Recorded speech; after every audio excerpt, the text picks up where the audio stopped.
A new report from the World Health Organization claims that the coronavirus pandemic interrupted efforts to control malaria, resulting in an additional 63,000 deaths over 2 years.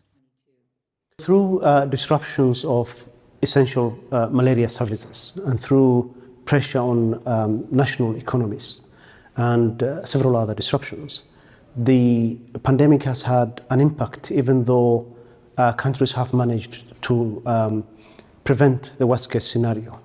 Over the 2 years of the pandemic, we estimate that about 63,000 additional deaths and about 13 million additional cases were due to disruptions during the COVID-19 pandemic.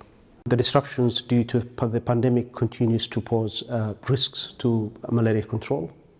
But it's important to highlight that even before the pandemic, global progress against malaria had stalled.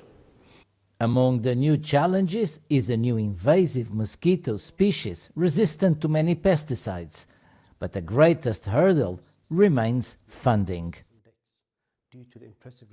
We do highlight the challenges of anti-malarial resistance, and particularly concerning its emergence in the African region, and the expansion of a new vector in the African region, Anopheles stevensii, as well as challenges in our diagnostic tools.